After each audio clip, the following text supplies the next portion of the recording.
Hello everyone, I'm Micaela Ibalane and I'm here to present my MMW Beta 2. My topic is linear correlation analysis. So the learning target is I will be able to understand, interpret, and solve the problem. Vocabulary: first, linear correlation analysis. Study of the relationship between independent and dependent variables. Second, independent variable affects the dependent variable and you have a control over on which you can choose and manipulate. So it means variable siya na kaya niyang tumayo mag-isa. So third, dependent variable affected by the independent variable. It depends on other variables or factors. Ito yung madalas na effect or outcome. So let's try to analyze and answer a problem. First, a marketing student for a fast food chain in Quezon City is investigating the relationship between the daily budget spent on Facebook ads, represent siya ng X in hundred of pesos, and the total daily engagement rate, Y in percent for N equals 6 days. So yung data is nasa baba, yung nasa table. So ad budget 5, 10, 15, 20, 25, and 30. Engagement rate 1.5, 2.0, 2.5, 2.2, 3.0, and 2.8. So let's identify first the independent variable and dependent variable. So what is the two variables? So correct. The IV is daily budget spent on Facebook ads. Div is total daily engagement rate. So after identifying the variables, construct a scatter plot. So sa pagpa-plot sa graph, magbe-base kayo sa given table. So yung X natin is yung ad budget, yung Y natin is yung engagement rate. Ang x-axis is nasa baba, yun nga yung 5, 10, 15, 20, 25, and 30. Yung y-axis natin is yung 1.5 hanggang 2.8.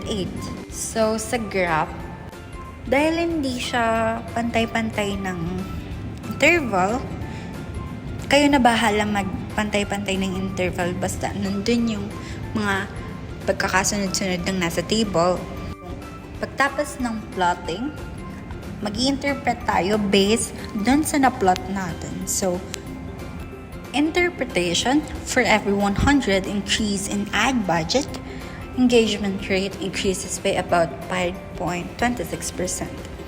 Therefore, there is a strong positive linear relationship between ad budget and engagement rate. As the Facebook ad budget increases, engagement rate also tends to increase. So let's try again. Problem 4.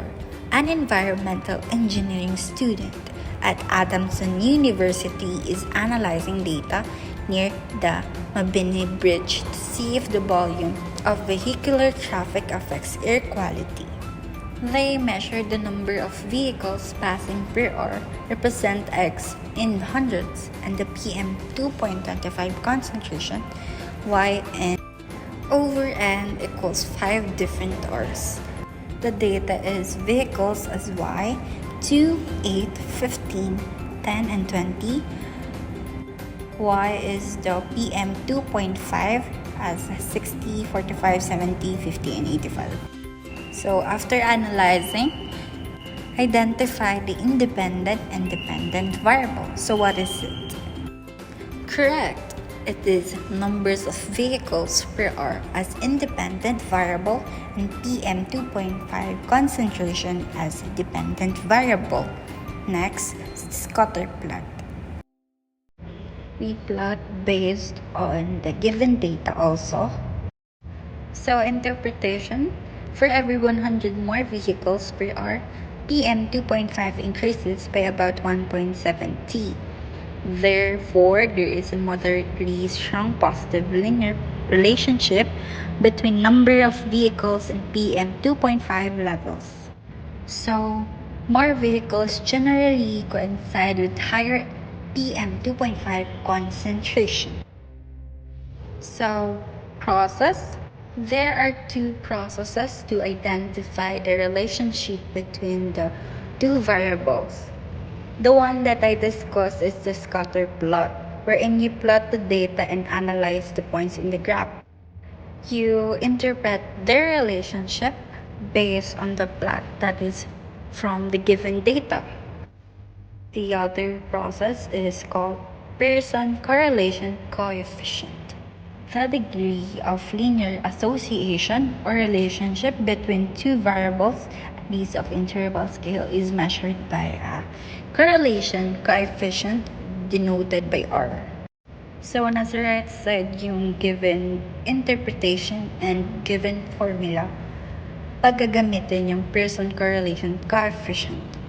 So, what is correlation? It is a statistical technique that is used to ascertain if and how strongly variables are related. Yun nga, yung relationship ng dalawang variables yung tinitignan. So, ito yung example ng Pearson correlation coefficient, yung pagkuha niya. Kailangan mo ng summation ng xy, x and y, x squared, y squared. Mahaba siyang process, pero makikita mo naman yung relationship ng dalawang variables pag ginamit mo rin siya. Dahil din sa interpretation table na kaninang pinakita ko, mas madali mo din siyang makikita dahil dun sa interpretation table na base sa pinakasagot pag ginamit mo yung Pearson correlation coefficient. So that's it. Thank you for listening.